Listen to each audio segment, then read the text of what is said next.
This is Radio Plasma, a space dedicated to the exchange of ideas. Conversations, stories, music, performances, and randomness. Listen at radioplasma.com. Also, you can find us on Spotify, Apple Podcast, Google Play, TuneIn, and Stitcher.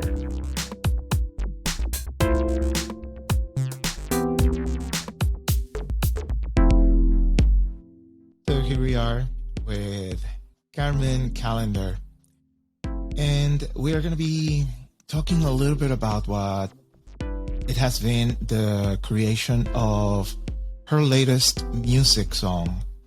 There's plenty of music that Carmen has been making during the years, but particularly this one has a lot of meaning, especially during the times that we are living right now.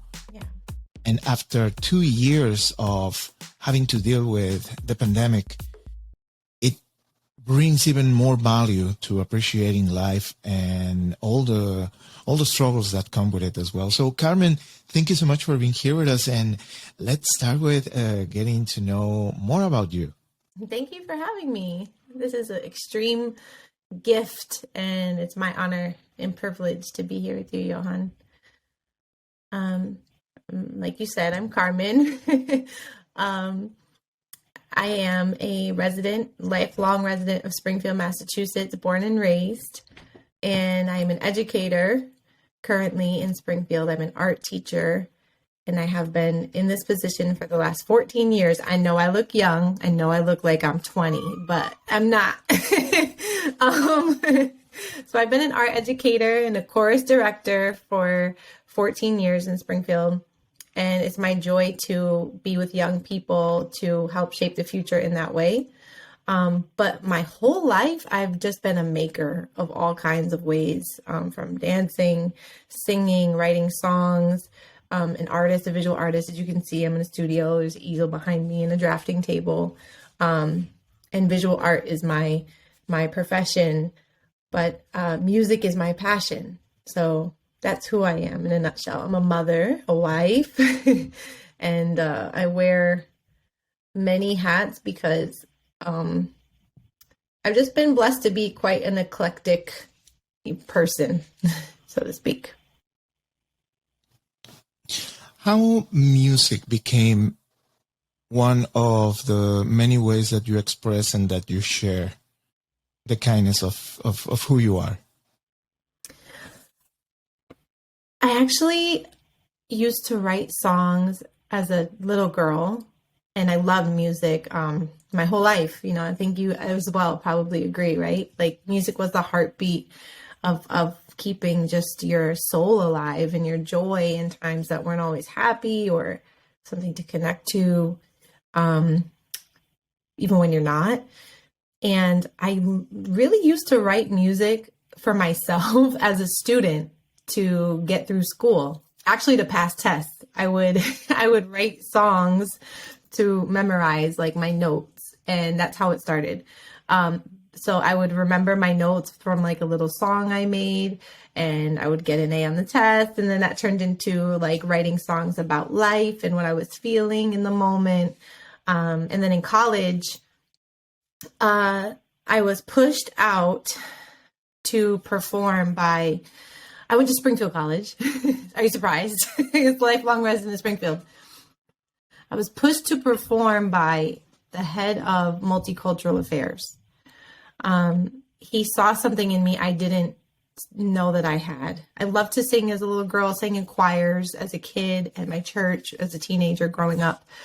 But it was then that I started writing and performing as a solo person, as an artist.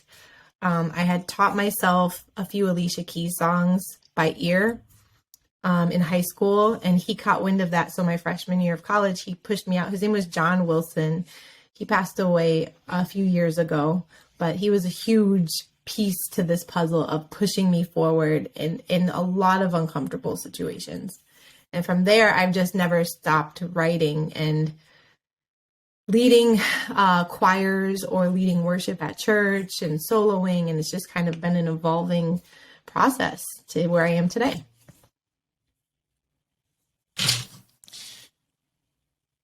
You shared with us a song that you created recently, and it has a strong story and a strong background track of many things involved. It's a song that, while uplifting, yet is too real for telling the stories of what we are going through as a society. What can you tell us a little bit about your song? I'd love to share. Call of Duty is, it's got a really striking name because everyone associates that with this like video game. I've never even played, but the name came from it dropped from heaven. The whole song sort of just came with melody and words in tandem. And when those songs happen, I know that they're for a real purpose and they're meant to be heard. That song came about my second year of teaching, and all of the verses are about real life experiences. So it opens with that really hard to hear verse. It's like, it's in your face and it's raw and it's not pleasant, right? And I almost am I had questions of wonder if people are ready to hear this or do they want to listen to something like this, but it's the real world that we're living in. So these are all circumstances that I saw play out right before my eyes as a new educator. And the final verse about just how could anyone cope with such an awful tragedy, and who could ever expect that life would end so tragically? That was in reference to the earthquake in Haiti at the time. But I knew when I wrote the song, when God gave me the song, that it was going to be timeless. And it was kind of like a bittersweet thing, like I know that this is for now, and this is expressing my heart for right now and how I feel helpless in these circumstances because I can't save the world. I can't, I don't have a cape. I can't go save all these lives, but I can cry out and use my voice and use the power of prayer and interceding for people, standing in the gap, with my heart. And that even though it was sad to know that this song was going to be continually something relatable, it gave me hope to know that, well, then so is my intercession. And then so is the fact that we are not completely powerless when it comes to being there for one another. Another thing that I really like about this song is it makes you stop and notice the things that are happening around you, because sometimes we can be so self-absorbed, right, in our own problems or our own situations. And none of those verses are about me, the author. They're about what I'm noticing around me. And I think that's an important thing to think about too. Empathy, just the power of empathy and being able to notice who you can cry out for, who is in need, who needs to be reached, who needs to have a conversation. Let's go.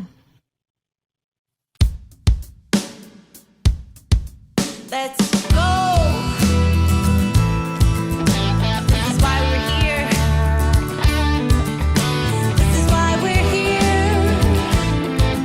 Not for our own lives, oh no.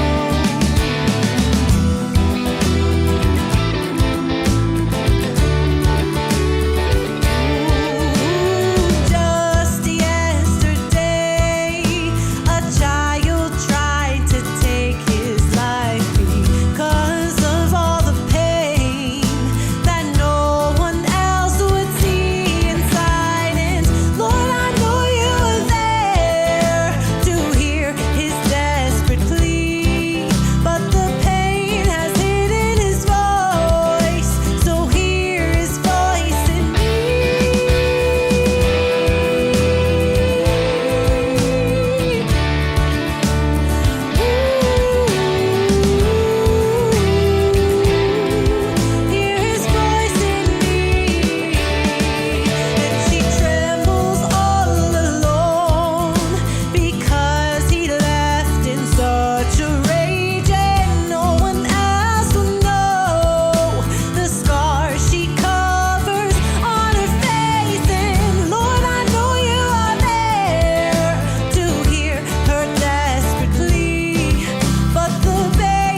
So this is the backstory behind Call of Duty. And now that the song is out and actually is available on multiple streaming platforms, including Spotify, how does that make you feel, knowing that you have this song available for people to listen? As an accomplishment, how do you feel about it? And what do you expect from people to get from listening to the Call of Duty? Wow, this is a loaded question. I feel equal parts relieved and like ready. Because this is, like you said, one song of many that I have written out of noticing, out of just looking at the people and the things around me.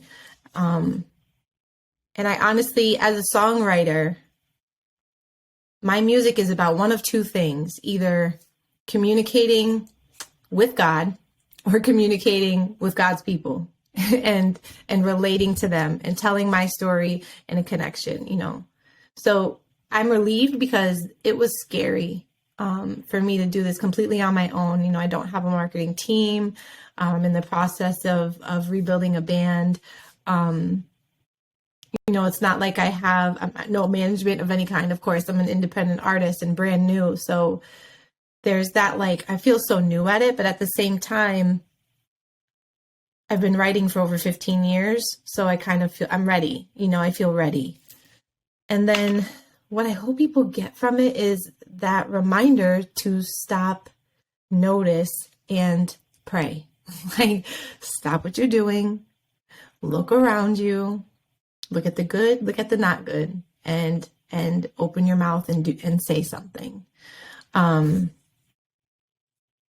I shared this song with someone that I met on Instagram, and we actually had a nice long conversation about murals because, as you know, I'm a visual artist as well.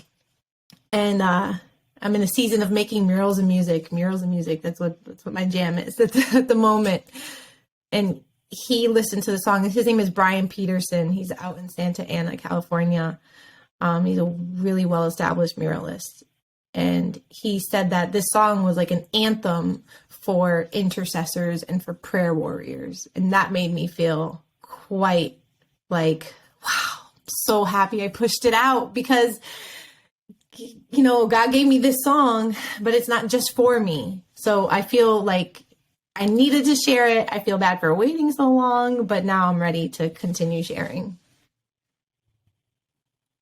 I guess if something gave us something positive that the pandemic gave us, it was to challenge ourselves to be able to thrive and reemerge when all possibilities of collaboration or working the way we used to were completely out of the box, and how to be able to still be creative and to put out something like Call of Duty during these times as the Call of Duty, the song it is itself, and also as a way to figure out new ways to continue being engaged with your craft on arts in all different disciplines. Yeah. And even thinking of this song as a tool for education. Yeah. That's awesome. I feel like my light keeps going. I feel like it's like my thoughts, like I keep getting light ideas, right? Like the lights keep going on. This song, hopefully, in this whole process, is a way for me, like you said, to even educate others how to do it. Because that's, no matter what experience I ever come across in life, I don't ever want to be selfish with it. And that's actually what the song says too. This life that you gave me is, you know, is not for my own selfish good. And so no matter, you know, how successful this song goes or what becomes of it, I'm going to use this experience to continue to pass it down to my nieces, my nephews, my brother, my children, my students, the community, whoever I can. And I think that's what call of duty means. It's like our purpose, our call, our job, you know, the calling on our lives, no matter what our profession, what we feel our strengths are, whether introverts or extroverts, like our call is to help the next person around us and even after us. So yeah, that's what it's all about. As you enjoy the effect of having the song now available for everybody to enjoy, and the realization of the impact is causing, what goes through your mind as what it will be maybe the next steps or next projects or endeavors to embark on after this release? To be honest, I feel a little over ambitious sometimes, and I need to scale back. I get super excited and want to just go full steam ahead. And it's like, you know, there's steps and stages to something. So one side of me wants to release a song like every week. I have so many already written and so many already produced and in production. Oh, and I want to say who this was produced by, because I feel like that's important, if that's okay. As an art educator, I show the music videos from this band, OK Go, to my students. OK Go is a rock band.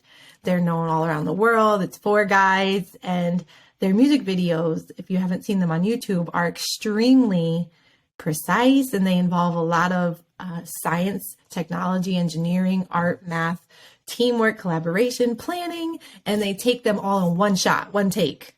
And it's like you work until mastery, and then you have this day where you hope for the best and try and lay it all out. So all of that accumulated to the pandemic. And I was following them on Instagram, and I saw that one of the band members, the drummer, was offering production services. And I said, wow, this is pretty cool. And I was like, I don't feel qualified. I don't even know if I can afford it, but I'm going to reach out. So I sent a DM or an email, whatever the step was. And within a week had a Zoom call with the drummer from OK Go. And I was like, who am I to be face to face with Dan K from OK Go? And so it turned into, he's like a mentor of mine now. And he produced 5 songs for me. He produced 5 songs of mine, and with Gene Makovsky, who's an amazing musician, and they worked together to make Call of Duty radio ready. So I'm super privileged and blessed to have even met them through the pandemic and everything that happened. I forgot your original question. Sorry, Johan. No, I think this is an amazing story. I will never imagine. So the process of working with someone that you have seen putting his work with OK Go, such amazing creative videos is hypnotic. To the qualities of what you described. You cannot stop watching them, and you can watch them over and over, trying to figure out how did they do that in one single take. And how was for you to work, even though it was from a remote setting, but knowing that it was a team effort in a project that you are creating? That was a cool experience. So I'm here in this little room in the furthest corner, of our basement. I've got my studio set up right here in front of me. You're looking at it. I got the MIDI keyboard and the audio interface, and I had no idea. I've had this equipment for so long, for years, but I didn't know how to set it all up and make it work.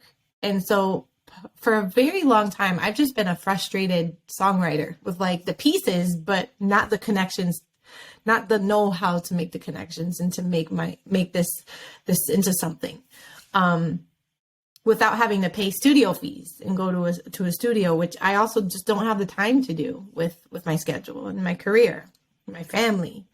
So to work with someone who was able to help me through the steps, even though he's at this status, of a professional artist. And with the help of others, there was other people who helped me get it set up so I could get going, and have been giving me feedback all along and been really helpful. But I record my vocals here. So I draft out first just the song and send them a demo to a click. Has to be to a click. And then draft out, some vocals. And Gene Makovsky over in LA would hear my melody and play it so perfectly, and then add to it, add instrumentation. And Dan will play the drums, and then he does all the mixing and mastering.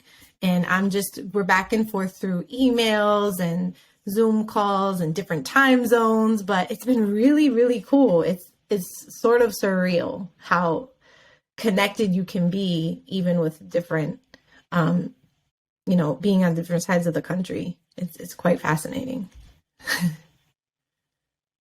I would love it. I would do it again 1,000 times.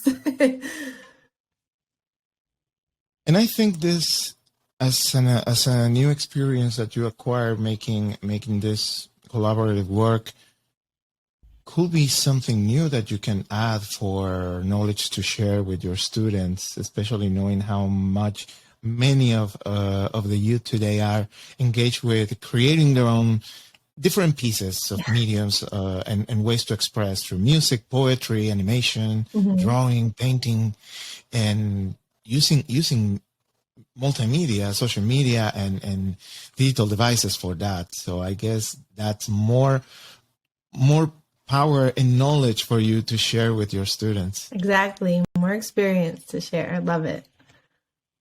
Love it. So going back to the question before this story, so what do you think it will be the next steps or next project that you will be working on? That was your question. That was the one that I veered off from. Sorry about that.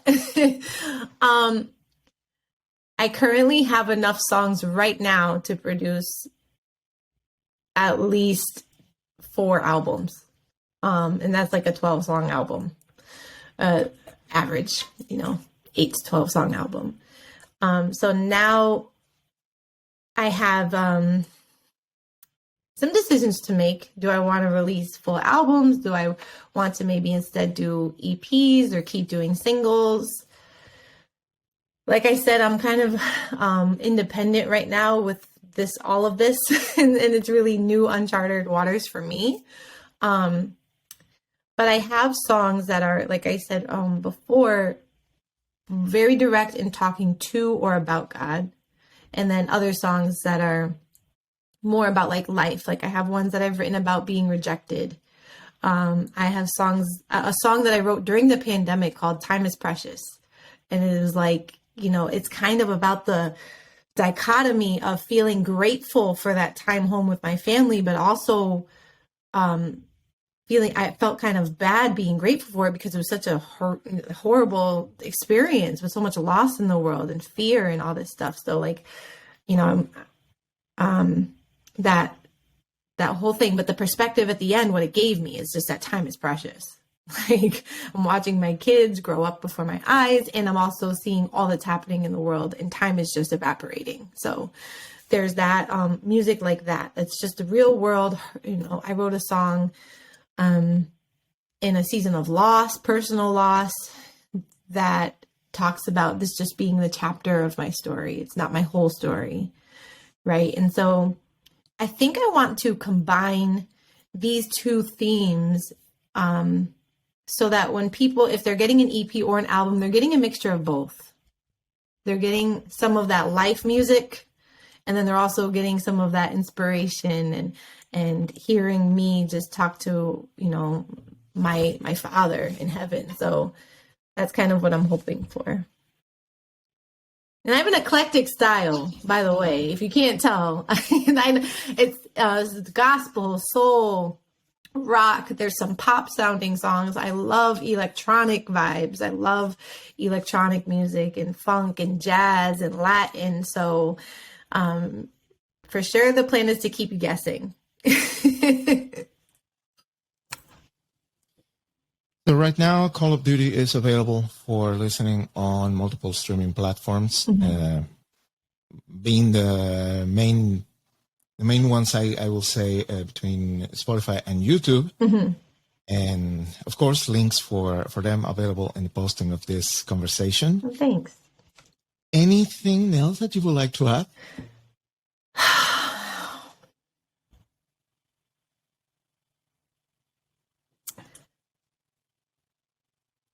I feel like someone needs to know that it's never too late to start. That like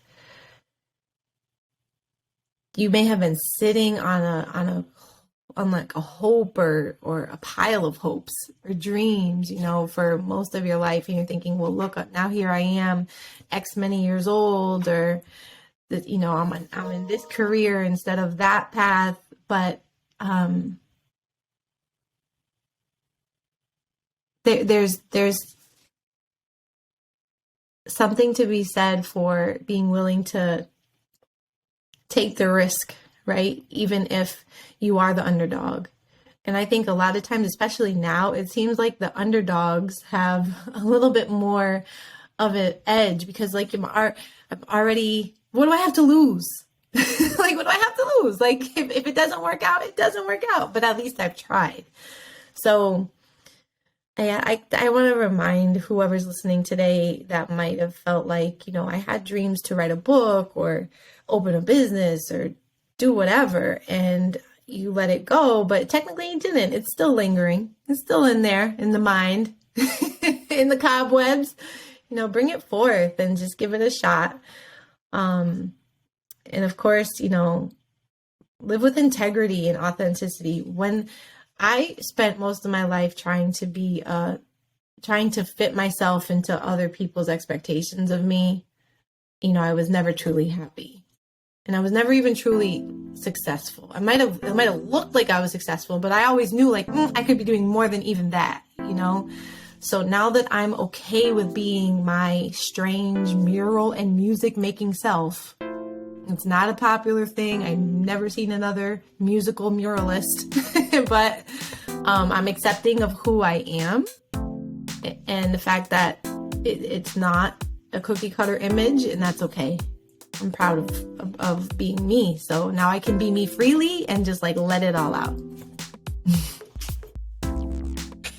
This is our conversation with Carmen Callender, educator, artist, musician, and an amazing human being who shares everything that is in her to make this world a better one. So, Carmen, I really appreciate all the work that you do, and as well this time to talk and get to know more about everything that you have been doing, and looking forward to listen to more of your music and to continue enjoying of those gifts that you have. Thank you. Thank you so much, Johan.